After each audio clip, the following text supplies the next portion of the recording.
E aí, gente, hoje eu estou aqui com um prazer incrível de ter o André Albino comigo. Tudo certinho aí em Florianópolis, ô André? Tudo ótimo, Marcelo. E você? Tá tudo maravilhoso, cara. E muito obrigado aqui para você. São quase 2 horas da tarde, agora são 2 horas exatamente, né? De um Uhum. sábado. E você, em vez de estar na praia em Florianópolis, você está aqui conversando com esse cara do Canadá. E a gente vai bater um papo aqui sobre tua carreira. Então, muito obrigado pelo teu tempo. É um privilégio estar aqui conversando com você. E conta pra gente um pouquinho, o que é o teu cargo hoje, o que você faz hoje em dia? Uhum. Bom, primeiramente, obrigado pela oportunidade, Marcelo. Prazer. Tenho acompanhado o teu blog, tenho acompanhado alguns podcasts, muito interessante. Então, é um prazer estar aqui. E vamos lá. Falando com o que eu faço hoje, bom, você mencionou, trabalho na HashiCorp e estou como Staff Engineer. Eu trabalho puramente com o Terraform, então lá você tem segmentos dos diferentes produtos da HashiCorp, a gente vai comentar um pouco sobre eles depois. Trabalho especificamente no Terraform. É um produto grande, então o meu foco maior acaba sendo na parte cloud, né, de SaaS. A gente também vende o Terraform nessa versão, vou explicar um pouco mais o que isso significa, e dou um pouco mais de foco na parte de autenticação, identidade e billing, cobranças, porque, né, cobrando por uso, né? Então, vamos dizer, estaria alocado em times dessas duas áreas. Sou um IC, então seria um individual contributor, né? E acabo operando e interagindo com múltiplos times desse circuito aí, né? Isso é bacana demais, hein? Mas daqui a pouco a gente vai perguntar um pouquinho mais sobre a HashiCorp, sobre o Terraform também. Você pode explicar para nossa audiência que negócio é esse de Terraform? Com certeza. Mas vamos voltar no tempo aqui, como eu sempre faço nas entrevistas. Vamos lá para trás e conta pra gente como é que esse negócio de computação e tecnologia apareceram na tua vida, como é que isso surgiu para você? Uhum. Interessante, escutando outras pessoas falando no seu podcast, é interessante como, obviamente, são bastante diferentes as histórias, né?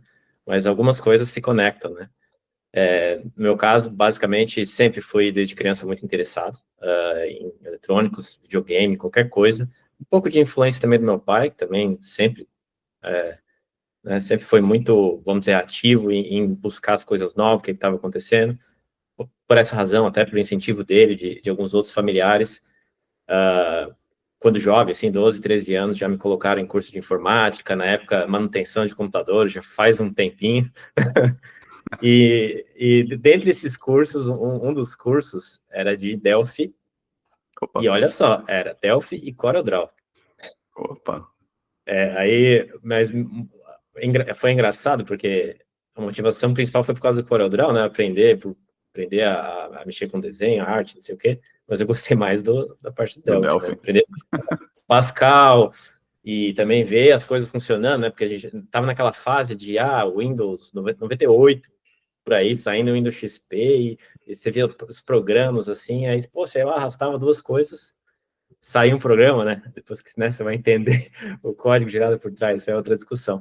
Mas ali, cara, dali para frente foi bem tranquilo e bem, vamos dizer, em linha reta nessa direção, né, tecnologia, programação, e obviamente eu sempre observei o que teria mais, vamos dizer, mais facilidade, né, mais potencial de ter sucesso nesse sentido, né? Naquela época já se podia observar uma carreira promissora para quem estava na área de tecnologia. Aí, de novo, por influência de alguns familiares, primo que também buscou essa área, né? Então você vai observando essas coisas. E sim, e basicamente foi isso. Aí dali para frente aí o negócio engrenou, né? Cara, isso é bacana demais, né? E como você falou, é interessante ver como, inclusive para mim, né? Como é que eu acabei de contar isso para uma entrevista que eu fui entrevistado. Hum. Jogos, né? A coisa que leva tanta gente a ter interesse por essa área e acaba daí gerando uma oportunidade, uma carreira enorme para as pessoas, né? Isso é bacana demais. E Muito bacana. Delphi, cara, eu programei muito tempo na minha vida em Turbo Pascal, né? Eu lembro, eu fiz fui do Basic pro Turbo Pascal. E eu lembro quando surgiu o Delphi versão 1.0, e bacana ver essas coisas acontecendo. Eu tenho alguns amigos, inclusive um aqui em Vancouver, e que eu entrevistei ele para o podcast do Sidney, e ele trabalha exclusivamente com Delphi aqui. É o que ele faz hoje aqui para o setor público que ele trabalha aqui. E é bacana demais. Mas conta um pouquinho para a gente como é que foi o teu ensino básico e conta um pouco como foi a faculdade para você. Eu não sei se você fez esse curso de Delphi antes de você entrar na faculdade, ou você já estava na faculdade. Como é que foi o teu ensino básico? Conta essa fase da tua vida para a gente um pouquinho. Sim. Veio bem antes, eu tinha uns 13 anos. A questão é que na minha família, resumidamente, né, eu sou de São Paulo, né, minha família, né, morava em São Paulo. Aí quando eu tive 12, 13 anos, nós nos mudamos para Santa Catarina. Por quê? Porque a família da minha mãe é de Santa Catarina, né? Uma cidade do sul de Santa Catarina, Tubarão. E aí, com 13 anos eu fui para lá, né? Então, dali eu fiz o ensino básico, eu terminei o ensino médio, na verdade, né? Normal, fiz, mas naquela época foi exatamente esse momento que eu fiz esse curso, né? E aí, vindo do ensino médio tradicional e tal, já veio aquela cabeça, né? Pô, tem que fazer cursinho para fazer uma faculdade. E aí, aqui a gente teria basicamente duas opções, né? Eu teria uma universidade em Tubarão na época, né? Que fornecia curso de computação, e teria a Universidade Federal em Florianópolis, né? E aí são os rumos da vida, né? O que aconteceu é que eu tenho um irmão mais velho, né? E ele saiu de Tubarão, ele veio para Florianópolis para trabalhar aqui, né? E quando meus 17, 18 anos, eu estava naquela decisão, poxa, vou fazer faculdade aqui, de repente eu vou para lá com ele, tento, né, fazer a Universidade Federal. Tava nesse processo, mas era muito novo, tinha 16, 17 anos, né, já com a cabeça de fazer uma faculdade de computação. Eu não tinha visto, além desse curso, só tinha ficado assim, eu não continuei, até os 17 anos, eu não fui aquele gêniozinho que vai aprendendo tudo por conta. Não, eu fiz o curso, manifestou interesse, ganhei uma noção básica, não, agora eu vou chegar na faculdade com essa cabeça, né. E aí teve outras questões, né? Na época, conheci minha atual esposa, com 17, 18 anos, né? Aqui em Florianópolis, né? Certo. Então, não sabia que ia ser minha esposa na época, né? Mas acabou acontecendo. Então, tudo conspirou, sabe? Para que eu tomasse a decisão de vir para cá e para tentar fazer a faculdade na Federal, na Universidade Federal de Santa Catarina. E foi o que aconteceu, mas não foi assim. Eu fiz o formei terceirão, fiz vestibular, passei. Não foi assim. Eu fiz vestibular, não passei. Caramba. Mas aí, cara, eu tinha que no outro ano, né, tentar e tudo mais. Vim para Florianópolis, trabalhei com qualquer coisa aqui, trabalhei em mercado, né? Enquanto eu fazia o cursinho, paguei o cursinho, né, para poder fazer o vestibular para a Universidade Federal. E aí o curso eu tinha feito para estar buscando ciência e computação, mas era durante o dia aqui, né? É difícil trabalhar. E como eu já estava nessa situação aqui, eu optei pelos sistemas de informação, curso de sistema de informação, que daí é noturno aqui. Certo. E aí, beleza, fiz o vestibular, passei, comecei o curso, e nessa mesma época, você vê como as coisas são conectadas, né? A minha atual esposa trabalhava numa empresa aqui de Florianópolis chamada Softplan. E o tio dela é um dos donos, era um dos donos da empresa, né? Então, isso tudo, claro, já conhecia de forma próxima a empresa, pedi um apoio. Não, consigo fazer uma entrevista para alguma coisa lá, mas não para desenvolvedor, porque eu não tinha experiência. Certo. Mas como eu tinha feito alguns estágios, algumas coisas de manutenção de computadores, consegui um estágio, um emprego lá na infra, né? Na infra da empresa, porque, exatamente. Então, eu trabalhei na infra lá, isso em 2004, 2005, eu tinha 18 anos. Eu tô com 40 agora, então, há 20 anos atrás, 21 anos atrás, eu tinha 18 anos. Um garoto. Exatamente. Agora. E aí foi nessa pegada, fazendo curso de sistema de informação noturno. Para mim foi muito bom, né? Teve aquela questão de, aprendo tudo que eu preciso para o trabalho, de forma alguma, mas eu precisava daquela base, eu me sinto confortável quando você tem aquela base de conhecimento de orientação a objeto, tudo aquilo que você aprendeu na faculdade, valorizei muito isso, porque daí eu já comecei a enxergar a tecnologia como, não, se você compreende o que vem por baixo dela, por trás dela, é muito mais fácil de você lidar no dia a dia, né? Eu comecei a criar essa cabeça desde ali. E aí, alguns anos depois, próximo ali do meio para o fim da faculdade, como eu já estava vamos dizer, ganhando alguns conhecimentos, né? A faculdade começou com aulas de programação em Java, daí teve várias disciplinas, daí foi Delphi também, né? Enfim, aí consegui, nessa mesma empresa, um estágio de desenvolvimento, isso, sim, 2007, por aí, né? E aí o negócio foi. Porque era essa empresa, né, ela tem situação específica, ela tem uma área de justiça com vários, inclusive, todo o software do Tribunal de Justiça de São Paulo é a Softplan que atualmente fornece, né? E eu entrei para trabalhar na equipe que cuidava com as aplicações web de consulta de processo, foi na consulta de processo do Tribunal de Justiça. Bacana. Né? Eu participei, né, disso aí há muitos anos atrás. E ali realmente foi onde eu criei toda aquela estrutura inicial de um desenvolvedor. Com bons mentores, né? Bons mentores, pessoas mais velhas que eu, que estavam ali já com excelente base para aprender as coisas de forma correta. Vamos dizer que existia uma carga não vou dizer de pressão, mas de urgência nesses componentes de software que já exigia com que a gente pensasse em redundância, em escalabilidade naquela época, né? Então, isso me ajudou bastante, assim, vamos dizer, ter uma boa capacidade, né, na parte básica de desenvolvimento e também cuidar, olhar um pouco para a infraestrutura, né? Porque você tinha aplicações de produção, isso tudo nessa época, assim, tudo e aí foi. Aí, vamos dizer, depois que eu me formei, né? Me formei, aí já me tornei, vamos dizer, um desenvolvedor, como eu já estava alguns anos ali, já passei para um desenvolvedor pleno, sênior, e aí o negócio foi da Softplan. Foi fluindo. Foi fluindo, exatamente. Essa é mais ou menos a história resumida, mas você vê que você tem várias conexões, né? Desde lá de Tubarão até chegar aqui, né? Várias coisas vão se conectando e vamos dizer, fazendo trilha, né? Eu sempre acho muito interessante nesse privilégio que eu tenho de ouvir a história dos meus entrevistados e entrevistadas, que como é que as coisas vão acontecendo na vida das pessoas, né? E você falou você conheceu a sua esposa, você mudou aí para Florianópolis, você foi trabalhar no mercado, você mudou de curso, né? Foi curso noturno com sistema de informação. E o fato de você conhecer a que é a esposa hoje, né?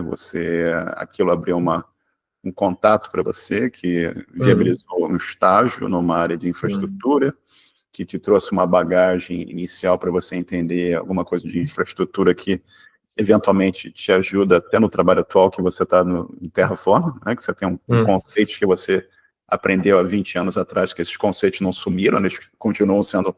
Você tem camadas em cima de camadas, em cima de camadas, né?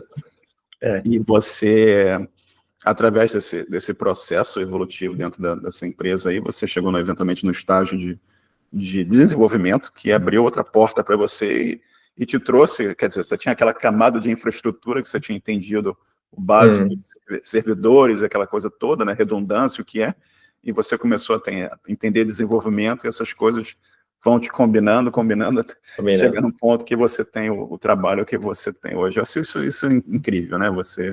Esses eventos na vida das pessoas. Mas você contou aqui que você começou a trabalhar, foi se desenvolvendo, mas eu vi no teu histórico profissional que você, eventualmente, você foi fazer um mestrado também, né?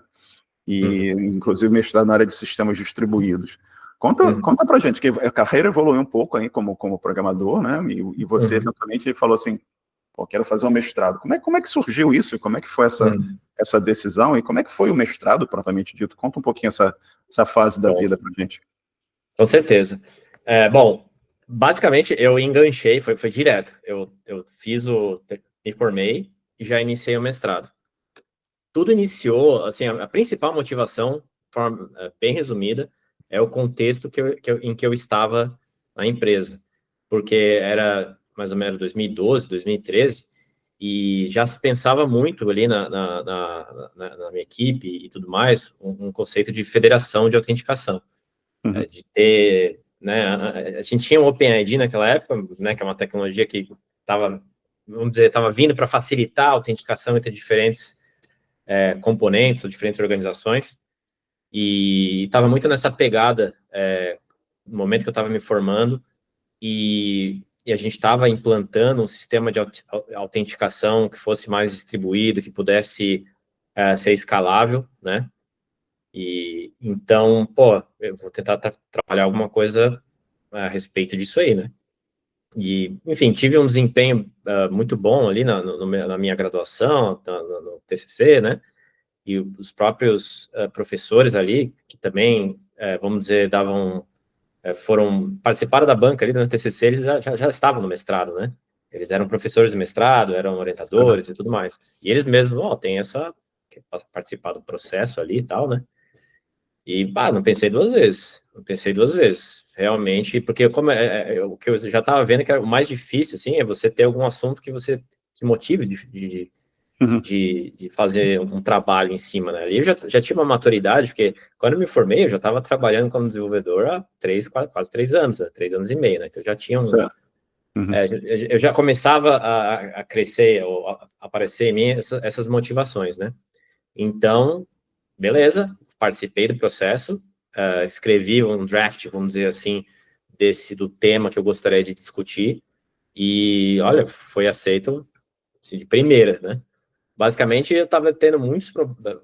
Aí vem são detalhes de implementação da época, que hoje são menos, vamos dizer, já foram resolvidos, eu iria dizer, que a gente queria escalar a parte de autenticação, porque imagina, todo o acesso a autos processuais precisa ser autenticado, né? E aí, meu amigo, problemas de desempenho de servidores para processar a autenticação, e aí você tinha a questão de sessão, e a sessão estava num lado, não estava no outro, enfim, várias questões realmente de arquitetura, de desenvolvimento, que estava trazendo problemas para a gente, né? E aí eu, no mestrado, eu quis ser mais ambicioso, né? Porque, né, a gente quer apresentar alguma coisa nova e tal, mas eu vi que na prática, no mestrado, o principal foco nesse caso aí é você discutir temas existentes, né?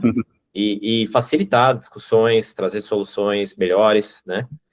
Então foi isso que eu fiz, né? Então eu acabei optando por, no mestrado, trazer uma discussão de como você distribuir aplicações de autenticação, como você distribuir sessões, se você usa cache, se você usa stick session, aí tem vários conceitos aí. Hoje são conceitos um pouco mais tranquilos, porque você tem muita solução de cache distribuída out of the box e não precisa se preocupar com isso, até de autenticação, né? que resolve isso. Mas na época não.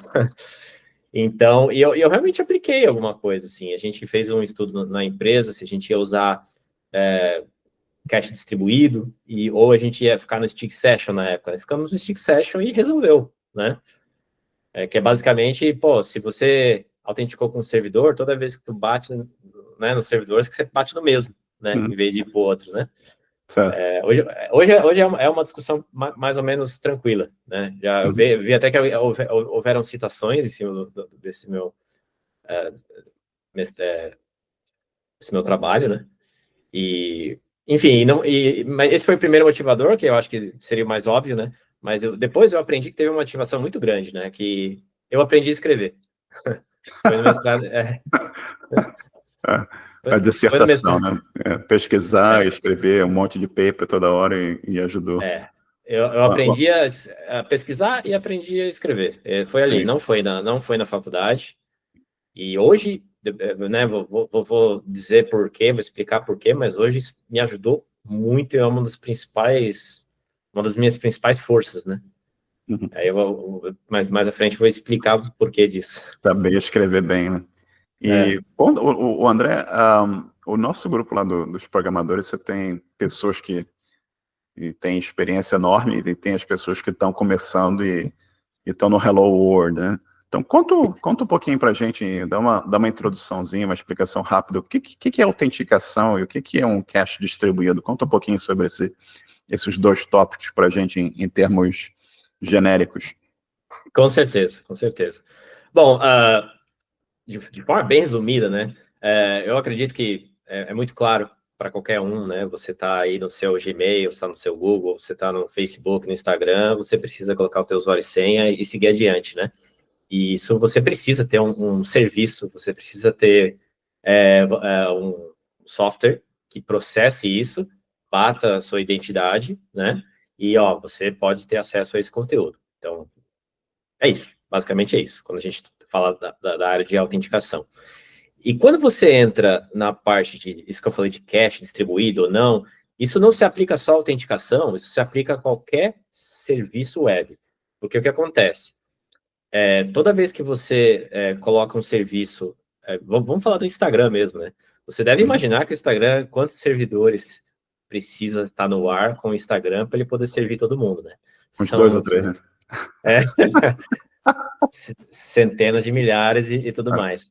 E aí o que acontece é que, assim, determinados contextos, você não pode, cada vez que você acessa, você cai num servidor.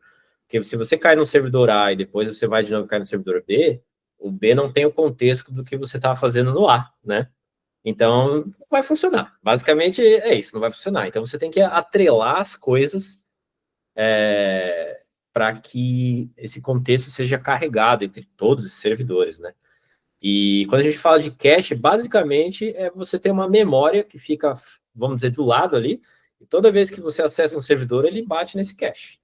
Tá ali as coisas, tá ali as coisas, tá ali as coisas. Claro que a gente tem a base de dados também, né? Mas a base de dados acaba sendo, vamos dizer, dependendo do contexto, um processamento mais pesado, né? Em que não dá para você fazer toda vez que você vai num servidor, você tem que fazer em muitas ocasiões isso é normal, né? Mas você tem que ter vamos dizer, uma alternativa para otimizar o desempenho daquele banco de dados, né? E aí que vem o cache. Aí, quando a gente fala que é distribuído, basicamente é porque você tem um monte desses caches e eles conseguem, de alguma forma, se conversar para ter os dados disponíveis para todo mundo, para todos os servidores que o Instagram precisa, né? E seria um cache distribuído. E aí, quando eu falei de esse stick session, é muito simples. Isso é um conceito bem simples. Não tenho dinheiro, não tenho estrutura, não preciso ter um cache, né? Então, o que eu faço? Toda vez que eu vou acessar o servidor do Instagram, eu fiz um acesso ao servidor do Instagram, ele me deu o servidor A. A segunda vez que eu acessar o servidor do Instagram, ele leva para o A. Isso a gente chama que não é tem esse nome de stick session, né? Mas o nome correto dele, você tem, por exemplo, o balanceador de carga, né? Que é o cara que vai ficar jogando nos servidores, né? Você pode fazer round robin, você pode fazer aí tem vários algoritmos para qual servidor que você vai escolher. E um desses algoritmos é o session, né? É o balancing by session. Então, ele vai distribuindo sessões do usuário nos servidores, e aí toda vez que aquele usuário, naquele navegador, acessa, o balanceador fala, não, ele já acessou o servidor A, então vamos trazer o A para ele, né? Aí, por que isso foi relevante? Porque você tem vários pontos positivos e negativos dessa proposta, e aí você traz dados, né? Poxa, quanto custo que isso vai me dar, né? Vários critérios que ajudam na tomada de decisão, que eu acho que é um dos fatores mais importantes na hora de você, quem está começando aí, né? Como é que eu vou montar a minha aplicação, né? Olha, ela tem que ser eficiente, ela tem que ser barata, né? Você vai buscando esses parâmetros e olhando, vamos dizer, no que tem disponível, né? Os mecanismos disponíveis aí, o que é mais fácil. E a gente está falando sobre eventos e coisas que acontecem pela vida, e é incrível olhar para trás, né? Você falou do Instagram como exemplo e tudo mais, e se a gente voltar lá para o teu primeiro emprego em infraestrutura e você pensar num servidor, aí você pensar em 2 servidores, você pensa em redundância, aí você começa a pensar numa aplicação maior aí, que funciona sei lá, 10 usuários. Aí você começa a pensar alguma coisa que, vamos botar 1.000 usuários. Aí começa a pensar assim, e se eu botar 1 milhão de usuários? Como é que fica a Exatamente. coisa? E vem cá, e se o cara está no Japão e o cara precisa acessar a informação, que é a mesma informação que o cara no Brasil precisa, ou tem outro cara que está lá nos Estados Unidos, como é que a gente monta isso tudo? Né? É interessante você também ver o teu mestrado em sistemas distribuídos e como que as coisas que você aprendeu ali tiveram influência para te levar até onde você está hoje também, e como é que essas coisas de sistemas distribuídos têm um impacto enorme no mundo moderno de computação, né? Que eu estou aqui sentado no Canadá, você está no Brasil, a gente está usando um serviço provido pelo Google, que é o Google Meet, para gravar o podcast, e a coisa está... Onde é que está o servidor? Não está aqui em casa, entendeu? Isso é absolutamente incrível, né? E toda essa tecnologia envolvida. Mas aquela coisa que a gente está conversando, são as camadas que vão sendo adicionadas para viabilizar que essa coisa toda funcione. Mas, e aí, como é que evoluiu o mestrado? O mestrado eventualmente terminou, e você fez o mestrado enquanto você cursou o mestrado quando você estava trabalhando também, ou você deu uma pausa no trabalho? O que você fez? Toquei ficha. Foi bem puxado. Eu imagino, bem puxado. Também fiz a mesma coisa. Aqui na graduação, a minha graduação foi tranquila. Foi bem tranquila. No mestrado mesmo, é porque essa questão de deadlines para você publicar, ela exige que você, em momentos do mestrado, desse um foco muito forte, né? E as aulas também foram um pouco puxadas, porque algumas disciplinas eram bem, né, elas vieram da ciência e computação, então eu tive que interagir de novo com o cálculo, né, algumas coisinhas que eu já estava, naquele tempo, um pouquinho enferrujado, né, tive que, vamos dizer, dar um refresh para poder, tive que estudar e poder ir bem nas disciplinas, e ainda teve essa questão do artigo, então, e trabalhando. Mas, de novo, olha, aí vai uma questão da questão dos caminhos, de tudo que a gente fala, né, a empresa, ela me apoiou, assim, ó, de forma total, sim, porque a gente sabe, né, hoje em dia, você consegue até mais um pouco de flexibilidade por causa do remoto, mas naquela época lá, era 8 horas, tinha que chegar às 8, sair às 6, e era normal, assim, né, e impossível fazer isso na condição de mestrado, né, então, né, tive muita flexibilidade, mas no fim das contas, meu desempenho foi ainda melhor, né, porque aí você, não, eu posso trabalhar esse horário, então eu vou trabalhar esse horário. E novo, né? Tava com 25, 26 na época ali. Então, mas foi difícil. Eu sei. Você estava falando aqui, eu estava me lembrando, eu apresentei minha tese de mestrado numa sexta-feira, sabe? Aí eu cheguei em casa, aliviado, que tinha sido passado na dissertação, né? Aí cheguei no sábado, eu lembro que eu levantei, eu tinha uma varandinha em casa, eu fui para a varanda assim, eu falei assim, nossa, o que eu vou fazer com tanto tempo livre? Eu falei assim, não tem mais o mestrado, não tem mais que ficar o fim de semana todo trabalhando em alguma coisa, né? Trabalho, tinha 2 trabalhos, tinha mestrado, eu falei, meu Deus do céu. Eu, aquela sensação do tempo livre, né? Foi incrível aquilo. Foi uma sensação engraçada mesmo, de calma, né? Uma coisa que eu não tinha na época. Mas aí, como é que foi a evolução profissional? Você terminou o mestrado, você continuou na empresa, como é que a coisa evoluiu para você? Acho que você foi para o Mercado Livre, eventualmente, também, não foi isso? Isso também foi um fator bem importante, sim, para minha carreira. No caso, depois do mestrado, depois que eu concluí o mestrado, eu fiquei mais 4 anos, né? E nesses 4 anos eu já estava mais numa posição já eu diria de domain expert, né? Tinha uma especialização depois de tanto tempo lá, tinha um conhecimento técnico muito grande de certas áreas do software, né? Então eu estava, vamos dizer, um layer acima do desenvolvedor, que ele atuava em múltiplos times, né? Influenciando pelo conhecimento também e tudo nesse sentido. Então, além de participar bastante da implementação, já estava nessa época ali participando bastante de evolução arquitetural, né, de apoio à parte de produto para definir a viabilidade, a gente chama de engineering assessment, né, para ver se dá para fazer tal coisa. Fiz isso durante uns 4 anos. E, bom, aí, ali para meados de 2018, depois eu já estava 12, 13 anos, né? E aí, sim, assim, aí por motivação própria mesmo, né? Eu tava naquela começou a aparecer, como eu tinha terminado o mestrado, ainda fiquei bastante tempo, eu não fiz outro curso, né, não fiz outro mestrado, doutorado, nada disso, até me aproximaram para seguir no doutorado, mas esse não ia dar para fazer trabalhando direto, sério? Aí eu, não, deixa para lá. certeza. Aí realmente, meados para 2018, comecei a olhar, eu estava, na verdade, em busca de algo que fosse essa questão que você falou, né, de escala, você ter um software, você ter algum domínio que seja utilizado por muito mais por milhões, né, exatamente, eu tava um pouco nessa pegada. E, cara, o Mercado Livre caía perfeito. Naquela época eu já sabia que o negócio, né, não era fácil, assim, não ia ser pequeno. Mas, de novo, assim como Softplan, assim como a gente viu aí na história, né, tem uma história, daria para fazer um podcast só sobre essa história do que aconteceu, eu quero dizer, do que aconteceu com o Mercado Livre em Florianópolis. Certo. Porque não foi assim, Mercado Livre, quero vir e vou abrir em Florianópolis. Não, nunca é assim, né? Bem resumido, você tinha uma empresa de logística em Florianópolis, que era uma startup de Florianópolis, né? E alguém do Mercado Livre, uma pessoa extremamente protagonista e desbravadora, comprou, né, o Mercado Livre comprou, mas como eu entrei no Mercado Livre e conheci a história, né? Graças a essa pessoa, eles compraram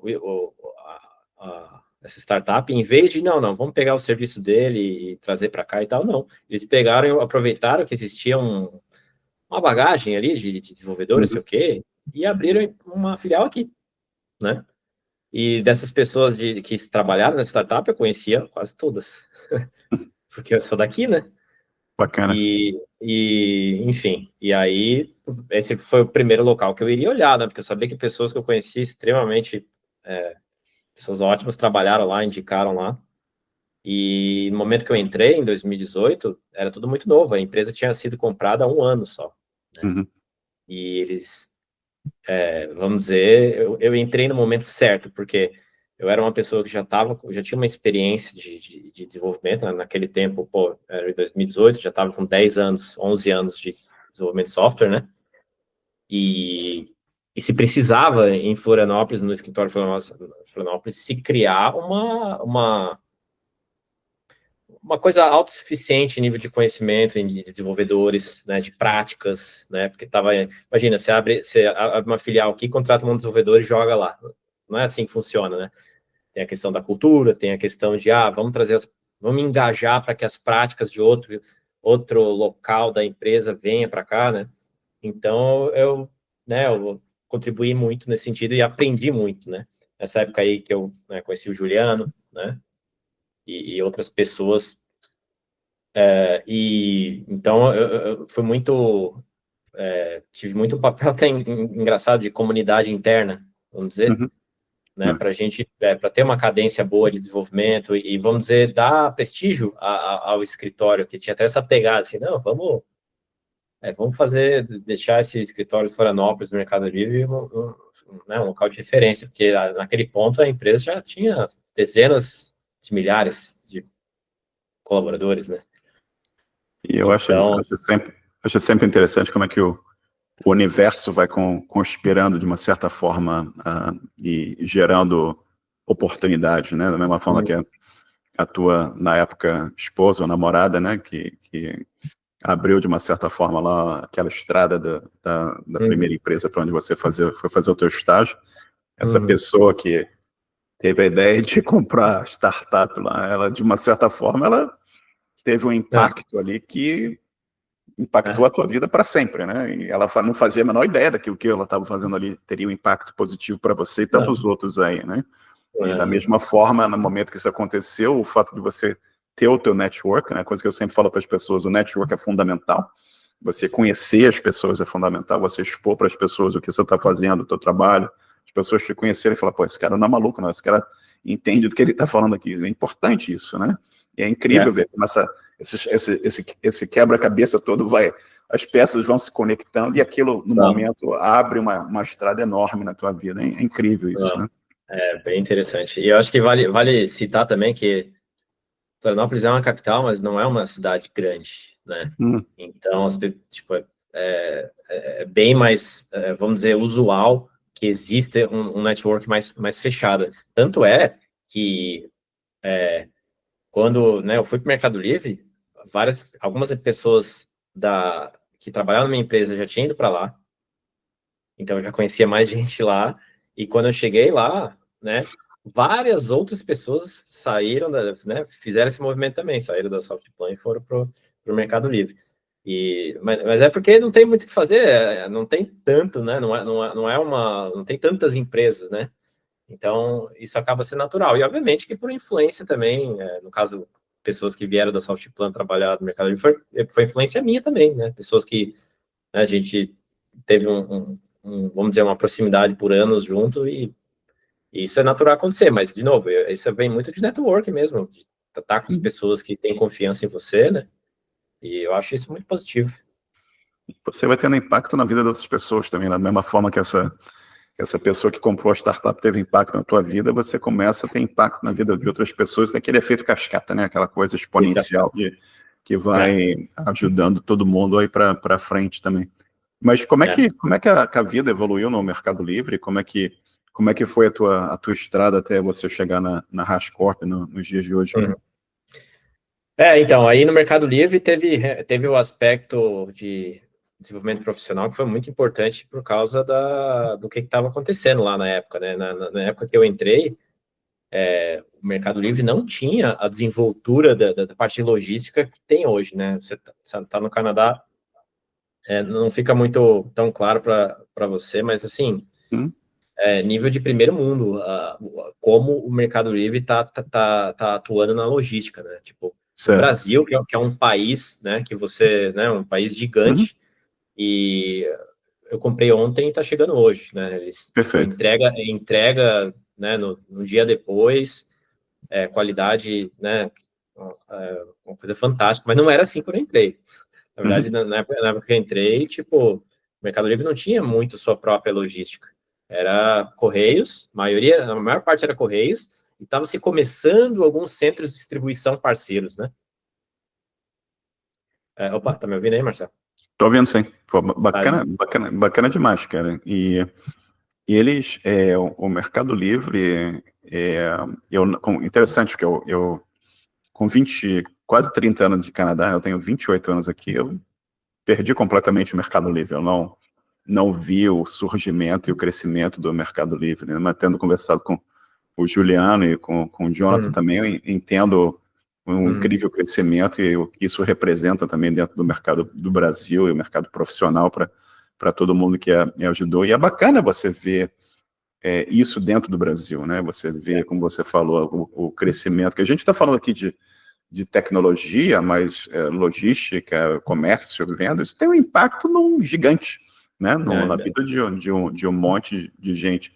Mas conta um pouquinho mais, como é que foi a tua trajetória do Mercado Livre até você ir para o Hascorp? Eu não sei se você foi direto do Mercado Livre para o Hascorp ou teve mais alguma coisa nesse meio termo? Não, vale a pena citar um pouco o que aconteceu no Mercado Livre, né? Porque eu entrei como desenvolvedor sênior, né? E saí como...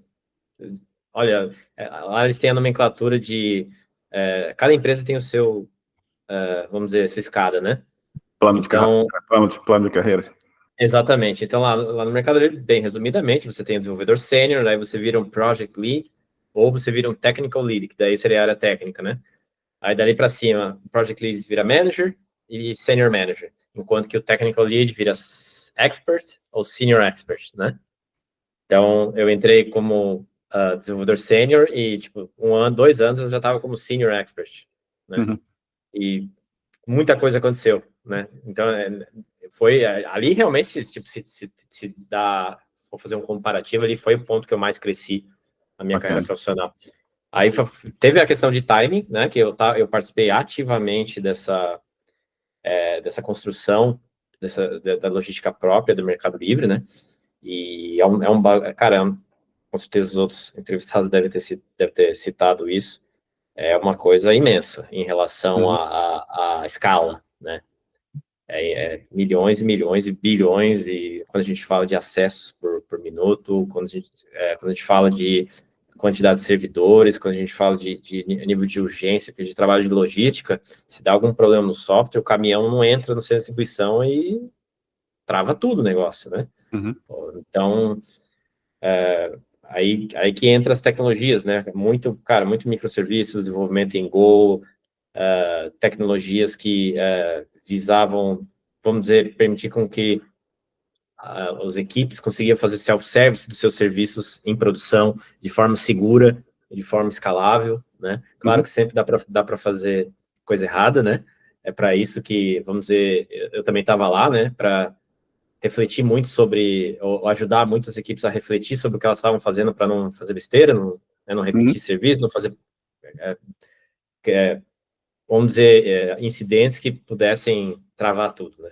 Então, eu aprendi muito, realmente aprendi muito, principalmente que eu trabalho na área de logística, então você também tinha essa questão de infraestrutura, porque como é que é a questão dos servidores num centro de distribuição? Não dá para fazer acesso direto na nuvem, você tem que ter um servidor lá para fazer Aí tem questão de robótica também, então, né, trabalhei com parceiros que muito baixo nível, assim, para poder integrar, fazer, por exemplo, se vai para tal região, tem que cair nessa rampa aqui, né?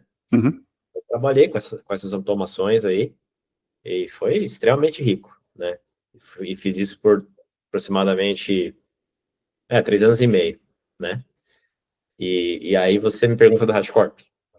Antes de você ir na HashiCorp, deixa eu fazer uma pergunta aqui, né, sobre o Mercado Livre. Perdão de te interromper.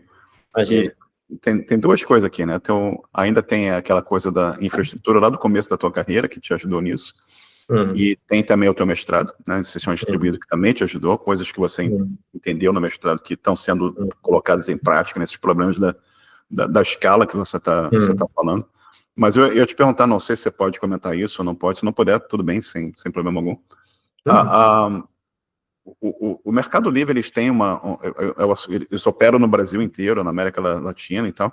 Eles têm data centers próprios, eles usam data centers de terceiros, usam alguma de nuvem, eles têm on-premise, e você trabalhou, você falou, o servidor no centro de distribuição, né? Tipo edge computing, né? Você está lidando aí com uma gama imensa de problemas, né? Em sistemas distribuídos.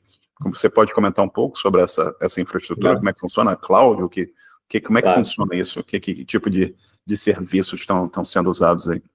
Claro, obviamente que tudo que eu vou comentar é válido até o dia que eu estive lá, porque eles podem ter mudado tudo. Mas mesmo assim, no último dia que eu estive lá, já havia sido desligado qualquer tipo de servidor on-premise, servidores em loco. Quando eu me refiro a esses servidores, eu me refiro a servidores que cobrem aplicações que hoje que não estão em centro de distribuição, porque o centro de distribuição é uma exceção, tá? Esses ainda vão ter, mas eles não têm muitos servidores, vão ter 1 ou 2 redundâncias só para fazer uma ponte, entendeu? Exato. Mas fora isso, todo o ambiente de microserviços, o portal, tudo que você vê do Mercado Livre é cloud, e eu acredito que seja, assim, predominantemente Amazon, com a possibilidade bem forte de GCP, que é da Google Cloud Platform, né? Perfeito, multi-cloud. Então, eu diria que é um sistema de multi-cloud, mas vale a pena dizer que, quando eu estive lá, estava em franco crescimento uma plataforma própria deles para, vamos dizer, oferecer esse serviço de self-service para os seus desenvolvedores, né? Se eu sou um desenvolvedor do Mercado Livre, eu sozinho consigo colocar uma aplicação em produção. Então, eles criaram, obviamente, uma camada de abstração com interface que você vai lá e diz, eu quero publicar minha aplicação, rodar esse script e deu. Por trás, vai usar Terraform, vai usar vai usar tudo que Kubernetes, vai usar tudo que tem disponível, né? Mas existe existia essa abstração, né?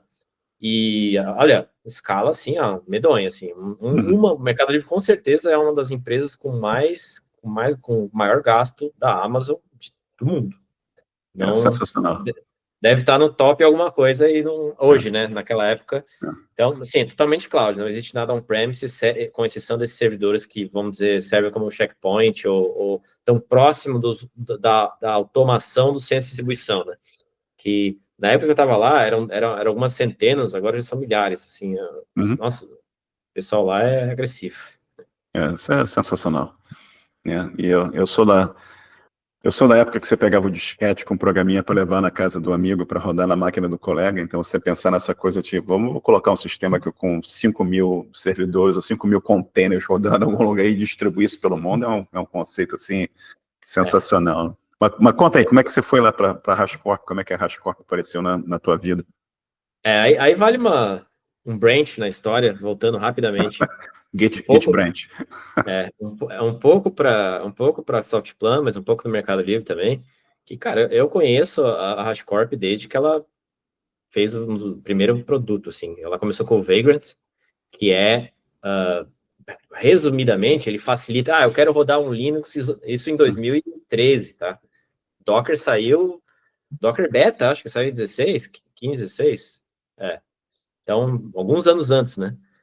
E ele oferecia isolamento, mas ele oferecia só um layer de abstração, porque, na verdade, você tinha que conhecer o VMware, VirtualBox, para rodar. Exatamente. Sim. Então, ele simplificava isso para você rodar um comando Vagrant up, e ele fazia tudo isso para ti. Colocava uma máquina isolada, bonitinha, mas realmente é um isolamento forte, porque é uma VM mesmo, né? E eu me engatei nisso aí na época da Softplan, por quê? Porque a gente era on-premise nos tribunais, eles cada um tinha um Linux diferente, tinha Windows, né? E o pessoal, vamos testar isso aí, pega lá o VirtualBox, o VMware, né? Copia, não sei o quê. E o Vagrant facilitou isso muito na época, né? Depois que veio o Docker, aí acabou tudo, né? Mas naquela época eu já vi, assim, já criei um vínculo, assim, de sempre observar o que eles estavam fazendo, né? E daí que veio o Terraform. Né? O Terraform, para mim, né, isso, olha, na época aí vem a época do Mercado Livre e um pouco da Softplan também, né? Quando você tem esses ambientes heterogêneos, multi-cloud, com on-premise e tal, eu vou explicar mais sobre o Terraform depois, né? Perfeito. Mas, basicamente, olha, chamou muita atenção a facilidade e a elegância que ele te ajuda a resolver esses problemas, vamos dizer, né? Isso no Mercado Livre, porque eu participava das conversas na época, né? Hoje a solução, acho que acabou indo para Kubernetes, mas deve ter coisa de Terraform, eu não sei, faz 2, 3 anos que eu saí de lá.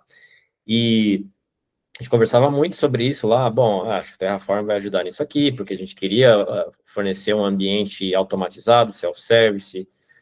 E então, naquela época, 2020, 2021, ali, eu estava muito olhando essa questão de facilitar essa automação de você colocar aplicações na nuvem. Porque a gente estava colocando muita coisa na nuvem e tinha que ser rápido, tinha que funcionar. Eu não era da equipe responsável por isso, o mercado tinha uma equipe responsável por isso, mas eu estava meio que preocupado end-to-end, assim, porque na posição que eu estava, né, eu estava vendo que os riscos maiores dos times que eu cuidava não era nem do código que está sendo desenvolvido, mas como que a aplicação estava chegando em produção. É uma coisa muito minha, assim, eu não fico limitado às jurisdições, assim. Eu vou tentar achar o problema raiz e tentar me adaptar de alguma forma, né? E, de novo, aí, como você mesmo falou, dada a minha base de infraestrutura, eu acabo observando muito isso, né? Você fala, realmente, tem essa questão de infraestrutura que é muito forte em mim, mas, pô, eu sempre foi muito... Eu sinto que eu tive muita facilidade em lidar com lógica, código, né? Tipo, eu tirei todas as certificações de Java, fiz, daí, de novo, dá para fazer outro podcast só para falar sobre vamos dizer, meu interesse em relação a código mesmo, né? Em ferramentas, desenvolvimento de teste, tudo isso aí. Mas voltando. E bem nessa época que eu estava olhando, uma recruta da HashiCorp faz um ping no LinkedIn. Eles me fizeram, mas nada muito pessoal, sabe? Só falando, olha, tem que ir no site, tal, dá uma olhada lá, sabe? Porra, mas a primeira que veio à cabeça não, eles estão contratando nos Estados Unidos, vou dar uma olhada, né? A vaga era para o Brasil. Aí tu vê como as coisas são, né? Por que eles estavam colocando as vagas no Brasil? Porque eles criaram um núcleo na América Latina para trabalhar com suporte e vendas. E a questão da HashiCorp é que o suporte dele, a pessoa que trabalha com suporte, ela é uma desenvolvedora, é um SRE, é uma pessoa de infraestrutura, porque tem que entender muito, né, dessa parte, né? Então, eles criaram um núcleo aqui com pessoas brilhantes, trabalham aqui e tudo mais. Ele, já que a gente criou toda uma logística para contratar pessoas e estarem lá, por que a gente não contrata desenvolvedor também, né? E foi assim. Aí eles colocaram algumas vagas e eu me coloquei, né? Postei minha coisa lá e aí veio. Aí veio as entrevistas, tudo mais. Posso falar sobre esse processo, Claro que foi. se foi Claro. interessante também. Por favor. Bom, vamos lá. Primeiro que eu nunca tinha feito... bom, minto. Eu fiz algumas entrevistas, mas mais no sentido de experimentar, né? Uhum. Em inglês, Uhum. com empresas de fora. Tem alguns contatos que moraram nos Estados Unidos, trabalhavam em empresas grandes, Big Techs, assim, e tal, e eles conseguiram algumas entrevistas para mim, mas nenhuma delas eu consegui. Primeiro porque as entrevistas eram difíceis pra caramba. Uhum. Eu vou comentar sobre essa, mas isso é a primeira coisa. Não acha que, tipo, nunca fez uma entrevista, vai fazer e vai bem, né? Não é assim, tem Claro. que... Então, eu já tinha feito algumas, né? Mais para experimentar e tal, mas como tinha aquela restrição de, precisa de visto, né? Precisaria patrocinar o visto para você ir, né? Aí Uhum. dificultava mais ainda. Aí até mesmo que eu passei, não teria condição Não por causa do... patrocinaram o visto. Exatamente. E, assim, nessa fase eu já não tenho interesse ativo de sair de onde eu Uhum. estou. Né? Não estaria buscando, nesse momento que eu estava fazendo entrevista, estava dessa forma, né? Bom, olhei as vagas da HashiCorp, aí fui pesquisar, mas qual porque você tem, né, vários tipos de desenvolvedores e tal, né? Uhum. Aí vi uma vaga lá de Senior Engineer 2. Uhum. Senior Engineer 2, né? O que é um Senior Engineer 2? Mas olhando as competências, basicamente, olha, seria era um engineering lead, assim, uma pessoa que é um desenvolvedor, mas tem muita prática de, a gente tem um projeto para entregar, para desenvolver e tal, você vai liderar esse projeto. A Uhum. parte de engenharia, obviamente, né? Porque você tem vários vieses de projeto, né? Assim que eles trabalham lá. Então, a parte de engenharia tem esse projeto aqui, você um engineering lead faz isso, né? Beleza, coloquei lá, deu um dia e falei, não, vamos fazer as entrevistas. Uhum. Mas eu já vi que teve uma diferença, porque a HashiCorp não é, naquele momento, hoje está maior, né? Mas não é uma empresa grande. É uma empresa Uhum. olha, deve ser 2.000 pessoas. Uhum. Eu quero crer que são mais pessoas, só que uma boa parte não é de engenharia, né? Uma boa parte é de soluções, suporte e tudo mais. Certo. Você vê o núcleo de engenharia é em torno fica nessa casa de 2.000 ou um pouco menos. Então, eles já têm, eles não, tipo, 90% da empresa, naquele momento, agora já está um pouco diferente, nos Estados Unidos e Canadá, né? Uhum. Pouquíssimas pessoas de outros locais. Eles tinham alguns desenvolvedores na Europa, alguns poucos, até na Austrália, mas bem poucos mesmo, e no Brasil, ninguém. Então, eu já estava Uhum. vendo ali que eu ia ser o desenvolvedor, tô falando, porque já tinha esse núcleo de suporte aqui, né? Então, eu comecei pela entrevista, mas já percebi, né? A primeira entrevista já foi com a pessoa que era dona da vaga, né? Porque geralmente, às vezes, você tem aquelas entrevistas. Primeiro eu faço entrevista técnica, não sei o quê, não sei o quê, não sei o quê. Certo. Geralmente é assim. Mas, assim, nesse caso, decidiu, vamos dizer, a primeira entrevista no manager. E aí eu senti que. Eu nunca tinha sentido isso na vida. Eu senti, cara, porra, acho que eu me dei bem. Por quê? Porque a pessoa que eu entrevistei, ela era um manager na ocasião, O dono da vaga. o dono da vaga. E era uma pessoa, uma pessoa fantástica, uma pessoa que, olha, tentou, vamos dizer, foi muito compreensiva em entender esse contexto de que, pô, não tem ninguém no Brasil, a empresa inteira não conhece como é contratar pessoas no Brasil, não contratou ninguém lá, né? Então, seria muito mais fácil ele falar, cara, não vou entrevistar esse cara, a vaga é minha, vou pegar um cara aqui perto, que mora aqui perto, né? Porque tinha pessoas, eu sei agora que eu tô vendo, né? Tem muitas pessoas que estão postando. Naquela época, talvez não, né? Porque piorou um pouco o mercado nesse sentido, né? Deixa eu dizer. Mas, então, essa pessoa, na entrevista, senti que, assim, ele procurou ir bem a fundo vamos dizer, descobrir quem eu era realmente, né? Certo. Não foi uma entrevista nem para saber qual eram os meus capacidade técnica disso, porque na lógica dele, o que eu imagino, né? Se eu tivesse falando alguma coisa que não fosse verdade, eu ia me ferrar nas outras entrevistas, né? Claro, claro. Então, eu vi que foi muito compreensível sobre isso, e aí me conectou, assim, realmente gostou bastante de mim. Eu já falei que é uma pessoa brilhante, então gostei bastante dele. E foi adiante. E aí que depois dessa entrevista que começou as entrevistas, né? Digamos que, dada a situação, essa entrevista foi para garantir as outras entrevistas, porque depois da entrevista ele me entrevistou de novo. Beleza. Aí foi para as outras entrevistas. Agora, para mim, é tranquilo, né? Porque eu faço as entrevistas. Mas na época foi bem difícil. Bem difícil, porque foram 4 entrevistas. Uma entrevista de pair programming, assim, vamos dizer, você tinha um problema com um banco de dados. Tinha um banco de dados, e aí você queria fazer umas buscas, umas queries de alguns jeitos mais difíceis, e você precisava, a atividade de pair programming era você completar os testes unitários, né, para aquelas, do jeito que estava sendo feito o código. E aí tinha erros no código, você tinha que detectar e tudo mais. E isso não foi difícil, isso foi bem tranquilo. A questão é o inglês mesmo, inglês, comunicação. Mas, de novo, eu acho que eu tive sorte, porque a pessoa que me entrevistou, primeiro, hoje ela é gerente de produto. Para a pessoa ser uma pessoa, para ser gerente de produto, ela me entrevistou em entrevista técnica, ela era desenvolvedora na época. Imagina quão brilhante a pessoa é, como articulada ela tem que ser para negociar o futuro do produto, não sei o quê. Então, ela tinha uma capacidade de articulação muito boa. Nesse caso, foi difícil por causa das mesmas limitações mesmo. Assim, o que eu sentia é que meu cérebro funcionava muito mais rápido do que a forma de eu me expressar, né? Do que a interface permitia que você expressasse o que precisava ser expresso. Exatamente, mas aí eu notei né, que, graças a ele, funcionou e funcionou muito bem.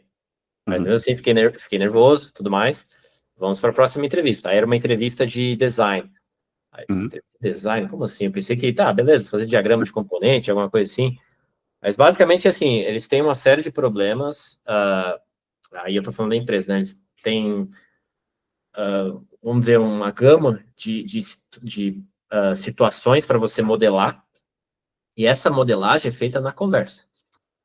Como que... Aí, obviamente, que cada problema que você está resolvendo, ele tem algumas características que você tem que sacar na entrevista, né? Porque senão tem alguma coisa errada com o teu processo de modelagem arquitetural, entendimento, não sei o quê.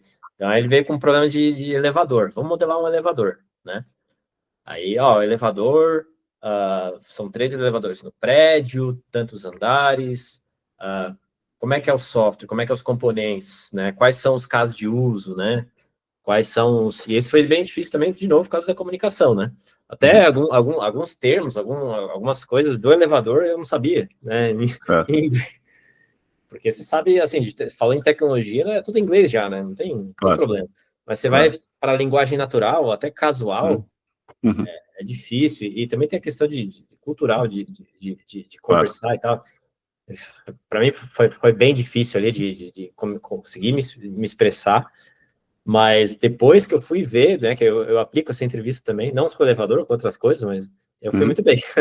essa acho que, tecnicamente, acho que essa é o que eu fui melhor, assim, porque eu consegui passar todas as informações que precisavam, enquanto que as outras sempre faltou alguma coisinha, né?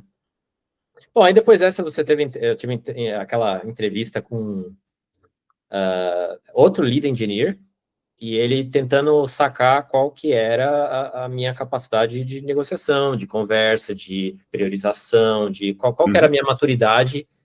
E aí, modéstia à parte, essa parte eu né, consegui...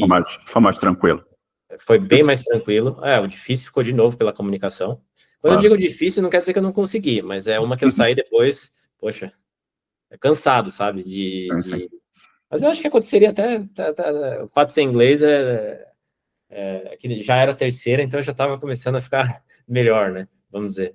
Mas sim, nessa parte de liderança me saí bem. E aí a última entrevista foi com o manager de novo. E aí foi bem claro, né, que o manager entendeu que eu fui bem nas entrevistas, né? Mas eu notei, assim, que ele está... eu notei que ele estava... Não vou dizer se arriscando, tá? Porque... mas colocando na perspectiva dele, teria sido mais tranquilo, mais fácil você pegar um desenvolvedor, alguém da região de lá, onde que estava que eu Claro. citei já. Que tivesse uma articulação melhor em relação ao inglês, porque eu ainda estava um pouquinho... Eu estava, sei lá, 80%. Não tem outra forma de dizer. Eu acho que ele arriscou um pouco ao me contratar, porque ele não me contratou para um dev, de novo, ele não me contratou como um dev júnior, pleno, ele me contratou como um engenheiro lead, um cara que iria liderar, né, a engenharia A dos times solução, dele. a criação. Né? Então houve o risco, né? Mas, enfim, o resumo da história é que eu entrei, um ano depois eu fui promovido. Então, acho que... Sensacional. eu acho que o risco que ele tomou foi bom para ele, foi bom para mim também. Cara, e aquela coisa que a gente está falando aqui desde o começo da entrevista também, né?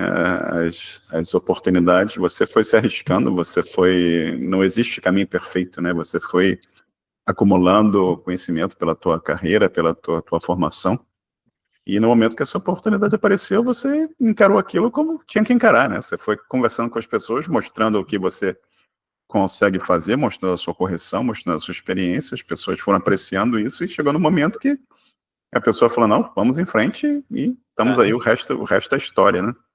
Vale a pena citar, né, na primeira entrevista de engenharia com o manager e tal, e na última também, é que o meu conhecimento de Terraform ajudou. Ele era bem alto, bem acima da média, mas aí porque, tipo, por isso que eu também pensei nessa questão de postar para lá, porque eu já conheço produtos dele. Eu consigo explicar até a missão da empresa sem nem ela me falar, né? Porque é uma visão de open source dos produtos e tal.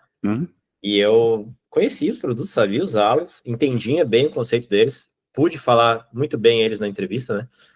Isso é um ponto importante também, que eu tentei indicar alguns colegas que estavam na época sem emprego e todos eles tecnicamente fantásticos, passaram em todas as entrevistas, mas não tinham essa proximidade com o produto.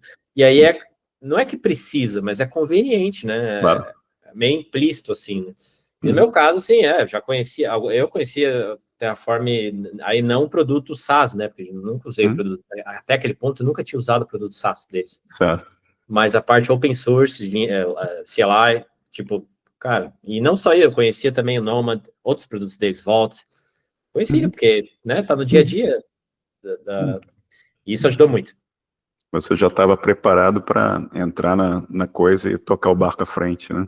E já que você está falando de Terraform, vamos falar um pouquinho mais, mas deixa eu dar uma introdução no tópico aqui, porque se a gente voltar lá para o teu comecinho, lá naquela primeira empresa, no primeiro estágio da infraestrutura, lá tu pegava o chefe falava, pô, a gente precisa colocar um sistema novo no aqui, lá no data center, sei lá, e você ia lá, pegava o servidor físico, ia colocar no rack, conectar lá o power, colocar a rede, colocar a placa de rede, sei lá, e vamos montar, e aí, a gente precisa ter um outro servidor aqui, pô, e aí, e a gente vai ter que configurar aquele switch lá para fazer um load balancing de carga aqui e tal, e como é que a gente faz essa coisa funcionar?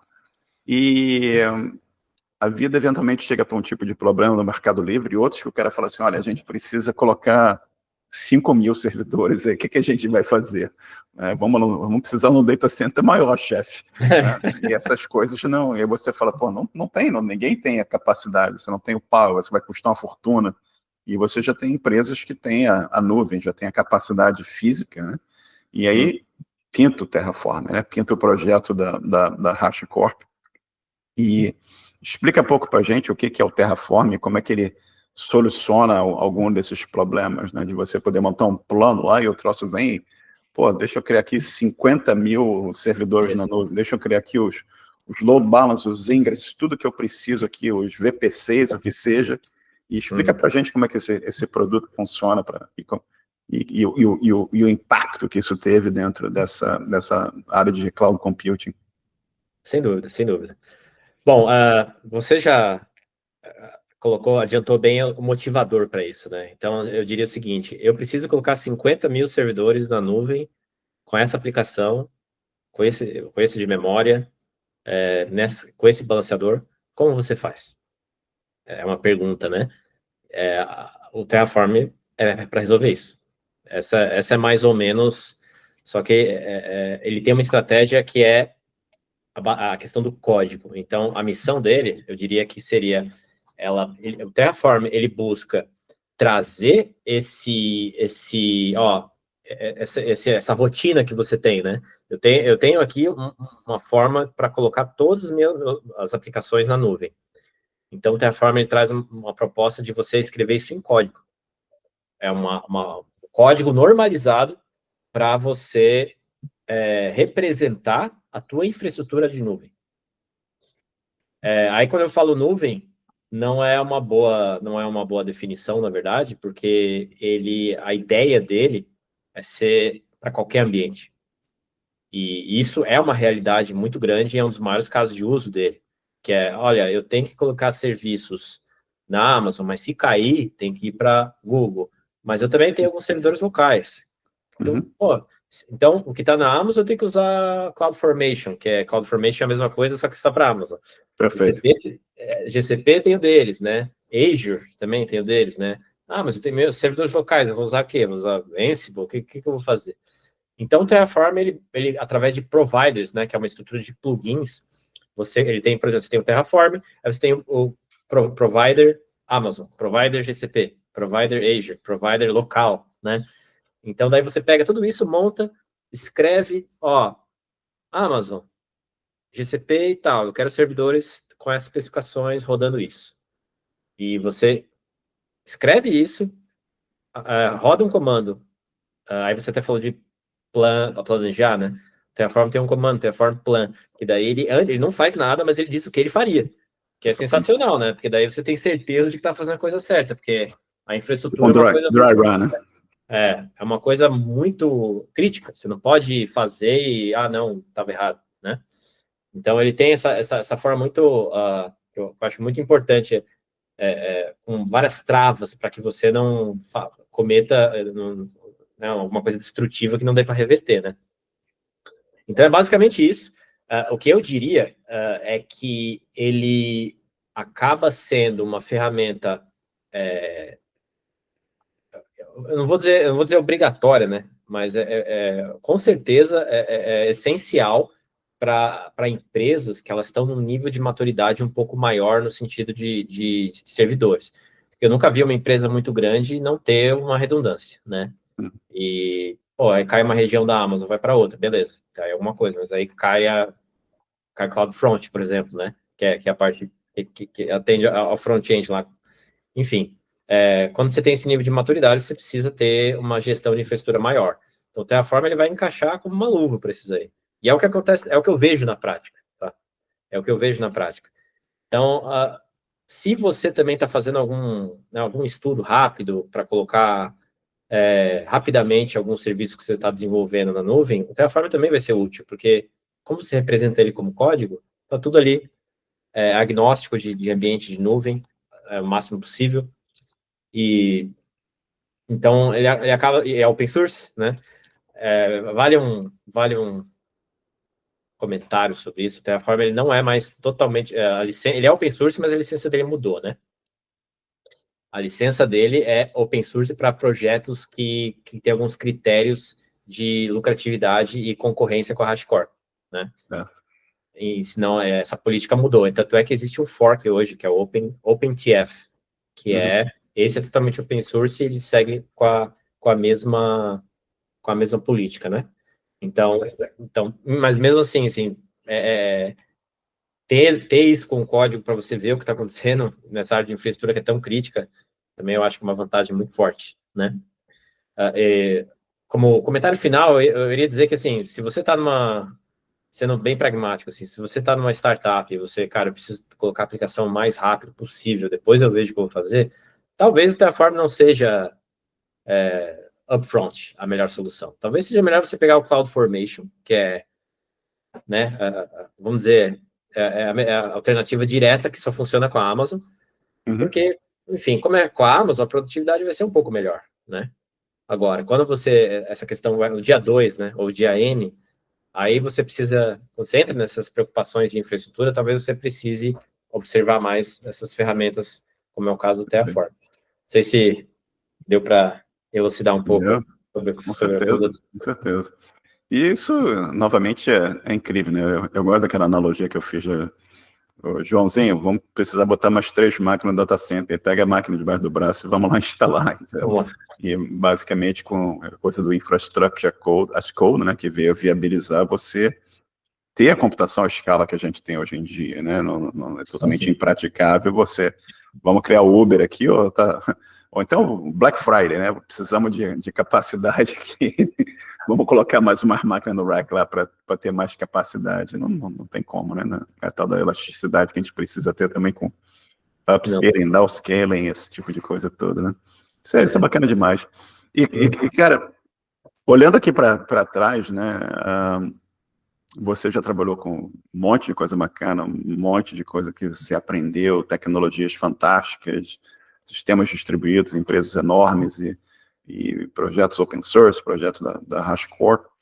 Tem alguma coisa dentro de tecnologia com a qual você não trabalha hoje, mas que você gostaria de, quem sabe, um dia ter a oportunidade de trabalhar?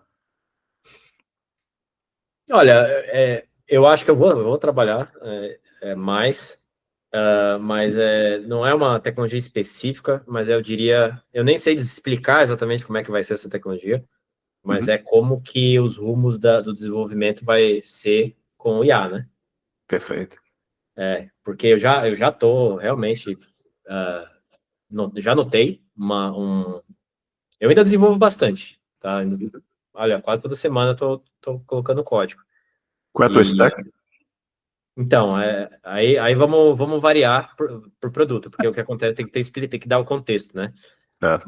A maior parte da HashiCorp Cloud são são feitos com Golang, com componentes microserviços com Golang. Eles interagem com o gRPC, enfim, vamos dizer, o normal seria isso.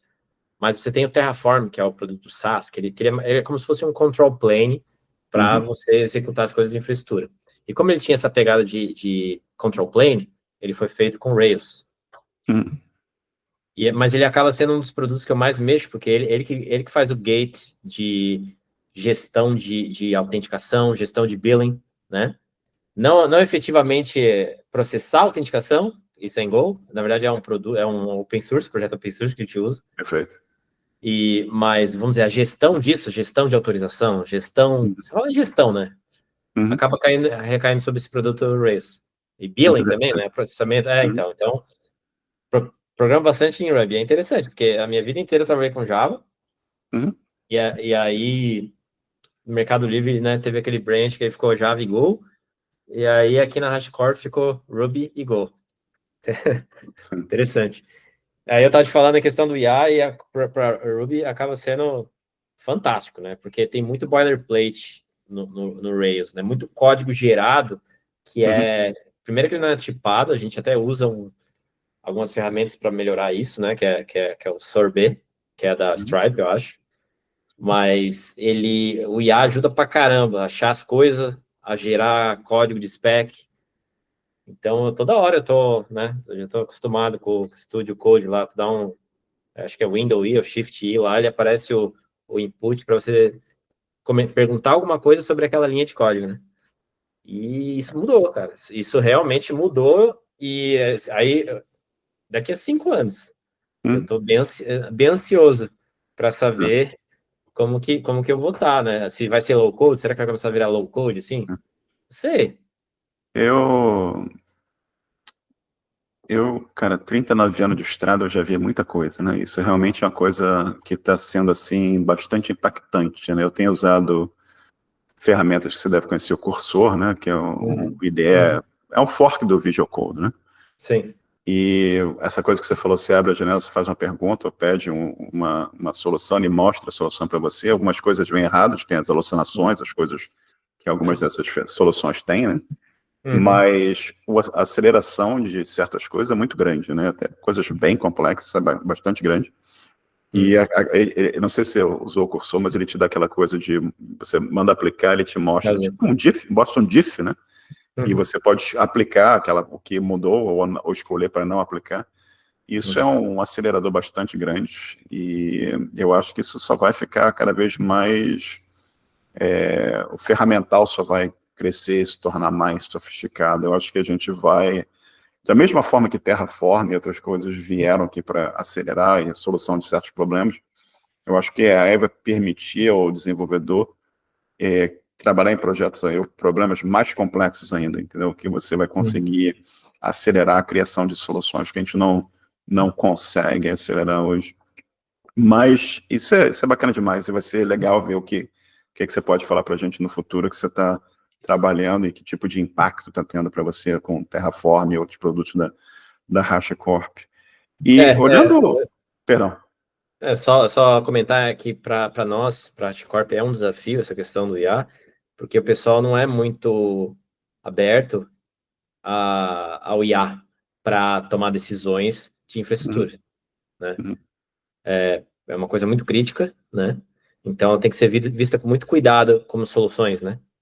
Eu acho que tem que ter um viés muito de que você colocou, de acelerador, né? Ele acelera, mas ele não vai tomar a decisão por você. Exatamente. Até o momento que a gente esteja pronto para isso, sei lá quando que vai ser. Mas é um desafio de produto interessante, que me interessa também. Então não é só a parte de engenharia que eu acho que é legal, essa Com pegada, certeza. a parte de produto também é interessante. Eu acho que a gente vai chegar no momento que IA vai tomar decisão pra gente em alguma coisa, entendeu? Como, quando isso será, eu não sei, entendeu? Mas vai ser interessante ver essa estrada, entendeu? Como é que essa estrada, como é que as coisas vão acontecer nessa estrada, vai ser interessante de ver isso. E voltando também ao passado aqui, pensando aqui a gente está conversando aqui há com mais de uma hora, tem alguma coisa que você teria feito diferente, que você não fez, você gostaria de ter feito, ou que você fez, que você gostaria de não ter feito? Olha, lá para 2014, 2015 ali, eu acho que eu teria feito diferente, teria tentado dar um push para morar fora. Acho que teria acelerado um pouco mais, não que eu, de novo, se eu faria diferente, não sei se seria melhor, né? Mas eu fiz na época, eu fiz algumas entrevistas, fiz algumas coisas para fora, Estados Unidos principalmente, ali na Califórnia, né? Mas claramente eu não estava com a minha mente naquilo, não, vou fazer, vou puxar, senão eu teria conseguido, né? E mais no sentido de ter a experiência de acelerar um pouco a questão do inglês, a questão de... eu acho que ajudaria muito a minha profissional pessoalmente, né? Agora não vou dizer que eu sinto que tá tarde, né? Mas eu tô num momento de vida diferente. Então, você perguntou do passado, né? Eu acho que essa com certeza eu teria feito, pelo menos uns 2 anos, né? Ou não sei o que a vida ia acontecer lá, né? Mas, sim, acho que essa é a única coisa que eu faria diferente. A gente nunca sabe como que tivesse tomado outra estrada, onde é que aquela estrada tinha te levado, né? Mas é sempre interessante ter essa reflexão. Eu gosto dessa pergunta aqui. Eu gosto. É sempre bom ter essa reflexão. E você tem recomendações para quem está começando? Como eu falei para você, nos programadores tem de tudo, né? Tem o pessoal que está ainda tentando entender o que é um terminal, se precisa usar um IDE para programar, se não precisa, o que é um Hello World. Você tem recomendações para o pessoal que está olhando assim, falou, pô, eu quero entrar nessa área aqui, mas o que eu vou, o que eu faço, onde eu começo, o que é importante, o que não é importante? A partir de algum tempo, mas hoje principalmente é recomendar o teu site. Vai dar uma bela... na verdade, me ajuda bastante, porque eu recebo essa pergunta de outras audiências, até de parentes e de amigos próximos, ou de filhos de amigos próximos, né? E é muito difícil mesmo, é muito difícil, não é uma pergunta fácil de ser respondida, porque como é que eu vou falar para ele fazer o que eu fiz, né? Não, fazer um curso, vai no Udemy lá, hoje tem tanta coisa, né? Sim. Acaba ficando bem difícil mesmo, né? E aí você tem aquela recomendação também, pô, mas uma faculdade, fazer uma faculdade, só isso é muito, muito, muito difícil você prender ou colocar uma coisa que vai resolver, né? A questão é que o que precisa ter é um pouquinho de engajamento e risco, né? Então, eu vejo, pô, eu vejo isso porque eu tenho até pessoas vamos dizer que tem filhos próximos que quer subir e ir adiante nessa área, né? E eu reflito muito sobre o assunto, porque eu já preparei, assim, também, formas de, segue esse caminho aqui, faz esses cursos aqui, lê esses livros aqui, mas a pessoa não consegue engajar, sabe? Então é esse que é o problema, na verdade. Eu acho que esse que é o segredo, assim. Se você está procurando, é porque eu acho que você já está no caminho certo. Eu acho que a pessoa tem que observar isso, né? Então, você que está começando, se você está procurando, se você está aqui ouvindo isso, né? Você está lendo, você já está no caminho certo. Continua a fazer isso. Né, não fique aéreo e acha que não vai dar certo. Acho que a primeira questão para quem é jovem, assim, é se esforçar para ter um engajamento maior até passar como é que é, da zona de arrebentação, né? Porque chega um momento que, se você gosta mesmo, né, cara, você vai sem parar. Mas até esse momento, não desista. Eu acho que é mais uma questão de engajamento e motivação do que o que procurar. Em relação ao material, eu acho que a gente está no caminho certo. Sim, Marcelo. Sei. Excelente recomendação, cara. E eu acho que a necessidade de ser curioso, de querer realmente cair dentro, né? Que é uma coisa que a gente tem que reconhecer também, André. Não é uma área fácil, né? Não é uma coisa. Eu acho que hoje, porque você tem redes sociais, Instagram, não sei o que, com tanto, assim, não é bem reconhecimento, é recompensa imediata, né? Você faz alguma coisa ali, a sua foto tem 300 likes, então a pessoa, acho que entra um pouco naquela assim, pô, como é que eu viro programador semana que vem? Entendeu? Aí você fala, olha, o buraco é mais embaixo, entendeu? E tem que ter o esforço e tal coisa. Então, acho que isso cria um certo desapontamento para alguns. Eu acho que a gente precisa reconhecer também que nem todo mundo vai ter essa curiosidade, nem todo mundo vai querer percorrer essa estrada, entendeu? E Que tá tudo tudo bem bem, também. tem outras estradas, exato, tem outras estradas que as pessoas podem percorrer, mas é exatamente o que você falou, né? Acho que percorre a estrada, persistência, e se você está curioso e você está ouvindo isso que a gente está falando aqui, você já está no caminho certo aqui. Cara, você tem dica de o que você quiser, livro, música, jogos, comida, Florianópolis, o que você quiser recomendar e sugerir aqui para nossa audiência?